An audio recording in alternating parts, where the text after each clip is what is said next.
Yo, what's up mga mananap? So ngayon, ang tema ko ngayon is malapitan lang ang biyahe. Kasi magpapataas ako ng ratings kasi yung ratings ko is yan. Nakapurpur na. Wala na talaga. Ano po kayo So yun, ito may na-pick up na akong booking papuntang Valenzuela. So di ako nangangapa ako sa yung sabay may isasabay, kahanap ako ng kasabay. Hindi. Ang tema ko ngayon kasi malapit lang eh. Kaya isang pick up, deliver agad. Isang pick up, deliver, walang sabay-sabay muna. Titignan ko kung makakailang booking ako hanggang maghapon.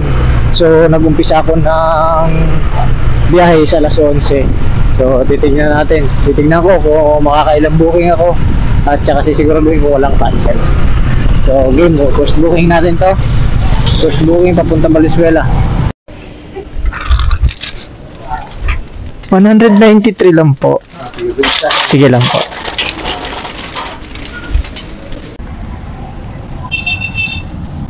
So ito yung pangalawa kong booking papuntang Pandibulacan.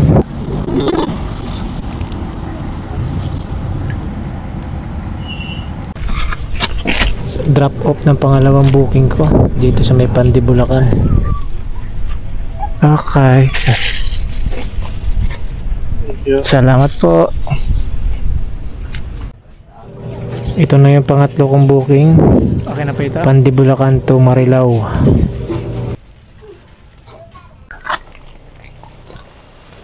Okay sir. Ako na sir. 155 lang po. Salamat po. Aray.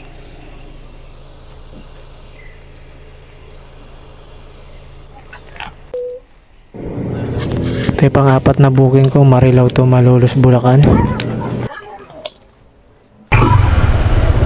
Okay, pang-apat na booking ko na to. So balik-balik lang ako rito. Baba ng Marilao, akyat na Giginto, Malolos, balik na Valenzuela. Yeah. Tapos pa isa lang yung booking ko, hindi ako nakakapag-double book. Regular priority.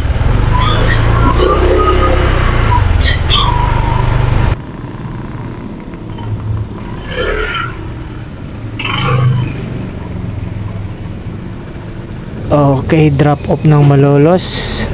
Pang-apat na booking.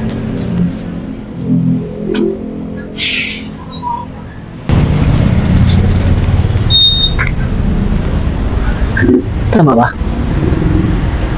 Sir, Sam? Sir or mom?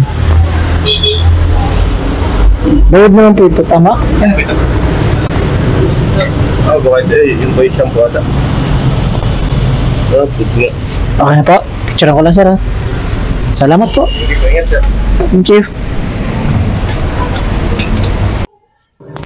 So time check, 6:30 na ng gabi. Pang-lima ko ng booking to. So ang masama ang drop off nito papunta sa bahay. Picture ko lang sir. Siya na po magbabayad sir? Okay, sige na.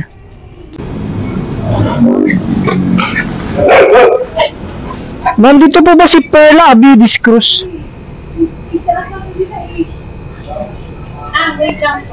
Deliver po sa kanya.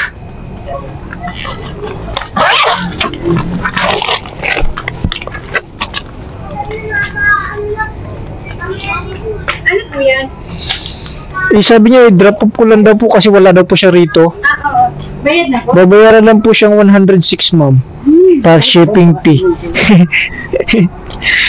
Sabi niya pang-apat daw na gate eh. Kaya Magkano po lahat? 106 lang po. 106. Siya po. Hello. Ma'am, salamat.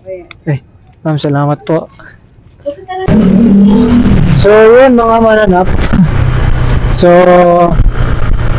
nakalimang booking lang ako ngayong araw na to. Nagsimula ako ng alas 11. So, last na po post ng 5 booking. Dito din malapit sa bahay. Kaya wala na ang choice kundi umuwi. So, ngayon, nakalimang booking lang ako maghapon. So far naman wala naman akong cancel eh. So Kinita ko lang ngayong maghapon sa 5 bookings yan. Diba? Lats. Hindi ako sanay sa short ride. Pero, goods na din. So, shoutout sa mga taga Bulacan na mga Lalamove rider. Makikiagaw muna ako sa booking nyo. Makikiagaw muna ako. So, ayun, bukas ulit.